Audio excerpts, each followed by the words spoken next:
چنانچہ فرمایا گیا مثل الذین حملوا التوراۃ ثم لم یحملوها، مثال ان لوگوں کی جو حامل تورات بنائے گئے تھے پھر انہوں نے اس کے حامل ہونے کی ذمہ داریاں ادا نہیں کی۔ یہ جو حمل کا لفظ ہے عربی زبان میں، حمل اور حمل یہ دو الفاظ آتے ہیں، دونوں کے معنی بوجھ ہے۔ حمل ہوتا ہے کسی معنوی بوجھ کے لیے جو نگاہوں سے نظر نہیں آتا، معنوی بوجھ، جیسے عورت کے پیٹ میں بچہ ہے تو وہ حمل ہے، نظر نہیں آتا بچہ، حمل ہے اسے۔ قرآن مجید میں یہ الفاظ آئے ہیں بار بار، سورہ حج کے آغاز میں ہے یا ایھا الناس اتقوا ربکم ان زلزلۃ الساعۃ شیء عظیم یوم ترونها تذہل کل مرضعۃ عما ارضعت وتضع کل ذات حمل حملها۔ اہل ایمان اللہ سے ڈرو، دیکھو قیامت کا جب زلزلہ آئے گا وہ بہت شدید ہوگا، اتنا شدید ہوگا کہ ہر حاملہ کا حمل گر جائے گا، اور دودھ پلانے والی اپنے بچے کو، دودھ پینے والے بچے کو بھول جائے گی، جو کہ کسی عورت کے لیے یا کسی جانور کے لیے بھی اس کا جو بچہ ہوتا ہے اس میں اس کی جان ہوتی ہے، لیکن وہ اتنی دہشتناک گھڑی ہوگی الساعہ کہ اس میں وہ دودھ پلانے والی جو ہے وہ اپنے بچے کو بھول جائے گی، اور ہر حمل والی جو ہے اس کا حمل گر جائے گا۔ تو حمل بھی بوجھ کو کہتے ہیں، اور حمل بھی جو ہے وہ بوجھ کے لیے آتا ہے، جیسا سورہ یوسف میں آیا حمل و بعیر، جب حضرت یوسف علیہ السلام نے اللہ تعالیٰ کی رہنمائی میں ایک ہیلہ کیا اور اپنے بھائی بنیامین کا جو بھی بورا تھا اس کے اندر آپ کے ملازموں نے جو ایک پیمانہ تھا یا شراب پینے کا پیالہ تھا بادشاہ کا وہ رکھ دیا،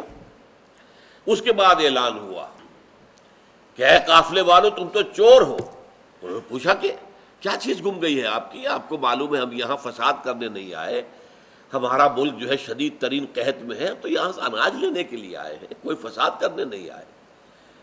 تو اس کے بعد اعلان کیا گیا کہ جو بھی وہ بادشاہ کا کھویا ہوا پیمانہ لے آئے گا تو اس کو حمل و بعیر، ایک اونٹ کا بوجھ مزید مل جائے گا اناج کا، وَأَنَا بِهِ زَعِيمٌ۔ اور حضرت یوسف نے فرمایا میں اس کی ذمہ داری لیتا ہوں، ضمانت دیتا ہوں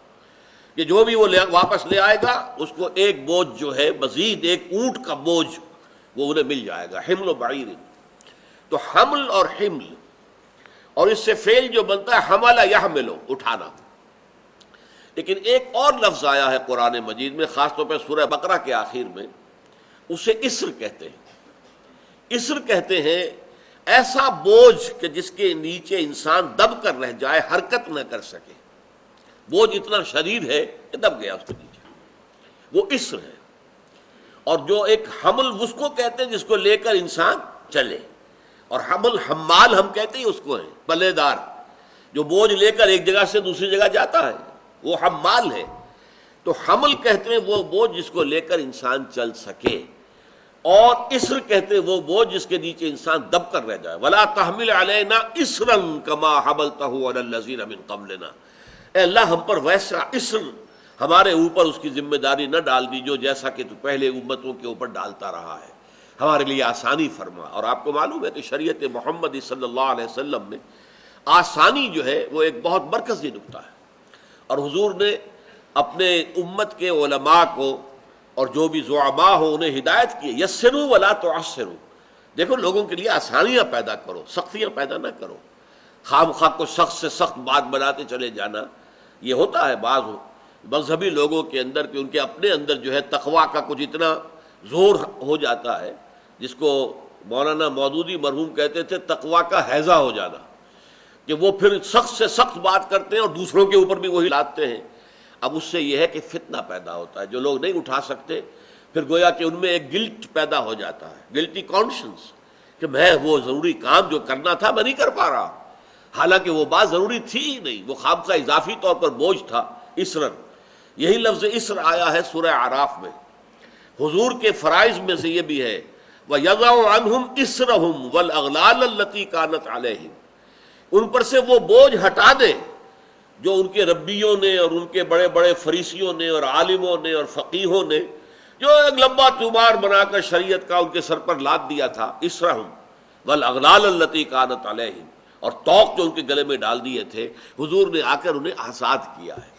الدین و یسر، دین جو ہے آسانی کا نام۔ اب یہاں پہ نوٹ کیجئے، مثل الذین حملوا التوراۃ، مثال ان کی جو حامل تورات بنائے گئے، ثم لم یحملوها، تو انہوں نے اسے نہیں اٹھایا، اس کی ذمہ داری ادا نہیں کی۔ اس کا کیا مطلب ہے؟ کہ کتاب کے حامل ہونے کی کچھ ذمہ داری ہے، جن کے رتبے ہے سوا، ان کی سوا مشکل ہے۔ بہت بڑی فضیلت بھی ہے کہ اللہ کی کتاب کسی امت کے پاس ہے، اور سب سے زیادہ خوش قسمت امت جو ہے وہ امت محمد ہے صلی اللہ علیہ وسلم، جس کے پاس اللہ کی کتاب بنوعاً موجود ہے،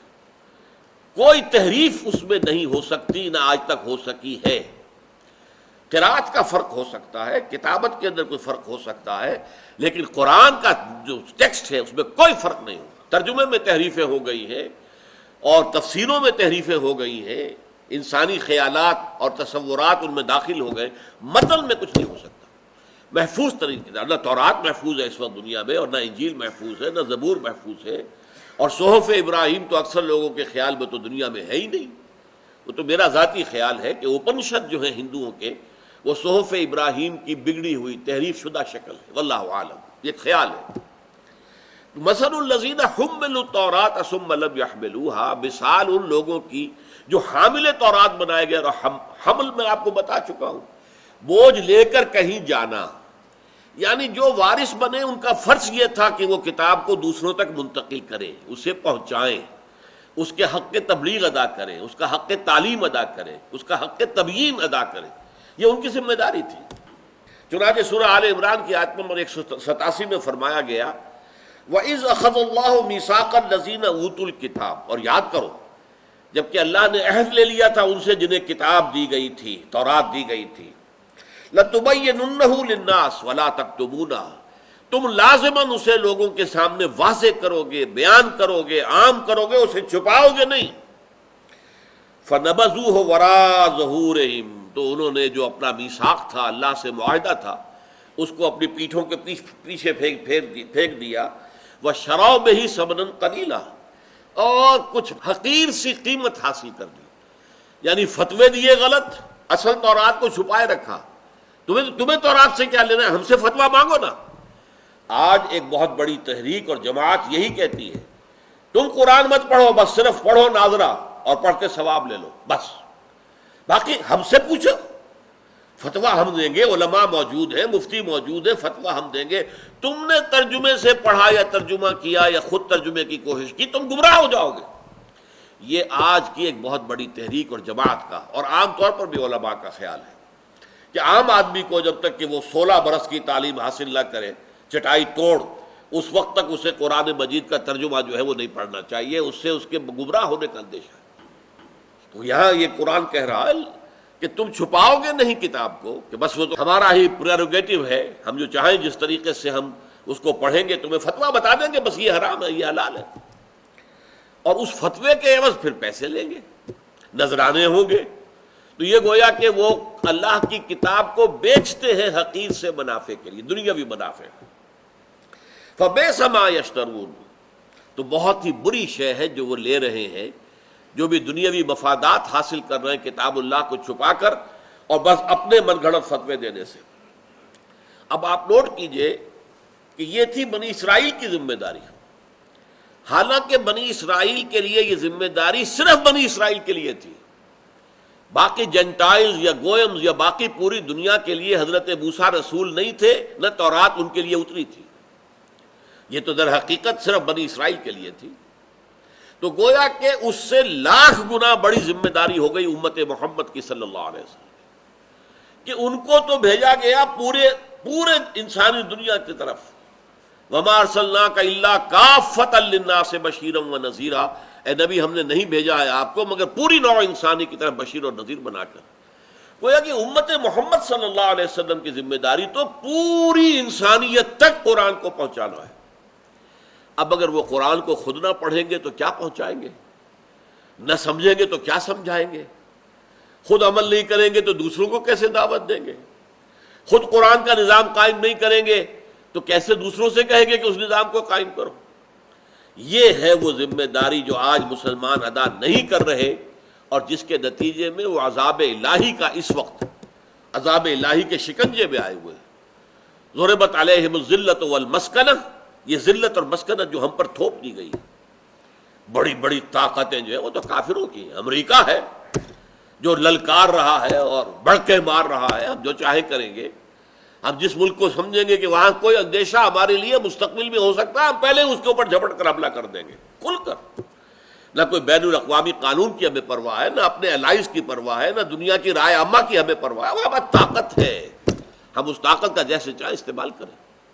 اور سب سے بڑا ہدف اس طاقت کا مسلمان ممالک ہے۔ لیکن یہ میں آپ کو بتا رہا ہوں کہ اس وقت امت مسلمہ کی جو کمزوری ہے، ضعف ہے، ذلت ہے، مسکنت ہے، اس کا یہ عالم ہے۔ تو وہی آج در حقیقت اس ذمہ داری کو پورا نہ کرنے کا نتیجہ ہے۔